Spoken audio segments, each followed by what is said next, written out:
Sattvic need for negative imagination. When a 3-hour drive turns into a 32-hour ordeal, it's not just an accident, it's a systems failure.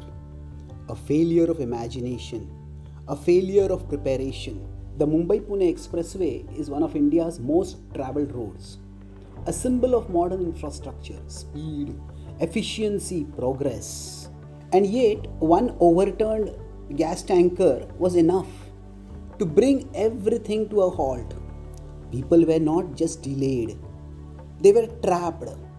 No food, no water, no toilets. For 32 hours. This was not merely congestion. This was collapse. What does the Bhagavad Gita help us see here? It presents two truths, both uncomfortable, both essential. First, the Gita 8.15 states that this world is Dukkhalaya, a place of distress. Problems are unavoidable. Second, it 3.20 teaches Loka Sangraha, the human responsibility of maintaining the world.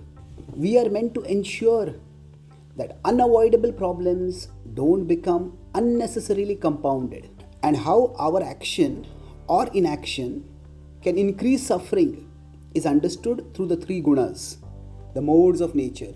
In Rajas, the mode of passion, we obsess over creation, build more, move faster, think bigger. But we don't pause to ask, how will this be maintained when things go wrong? In Tamas, the mode of ignorance, we swing to the opposite extreme.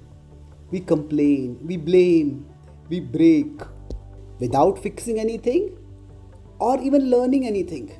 But Sattva, the mode of goodness, rises above both the glamorization of Rajas and the demonization of Tamas. It evaluates, it anticipates, it plans, it cares about maintenance, not just expansion. Sattva asks a simple, unsettling question. What happens on the worst day? Accidents will happen, but hunger, dehydration, and helplessness don't have to follow. That is not destiny, that is poor preparation. We like to dream big. We feel proud when our country aims high. The Gita 7.11 affirms ambition itself as divine, provided it does not violate dharma. In the context of the ambition to build huge infrastructure, dharma becomes negative imagination. The discipline of imagining failure before it happens and preparing for it.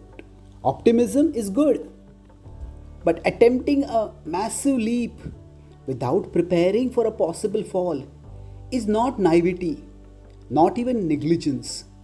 It borders on culpability. A fail-safe plan is not pessimism, it is maturity. True leadership is not tested when systems work, it is tested when they fail.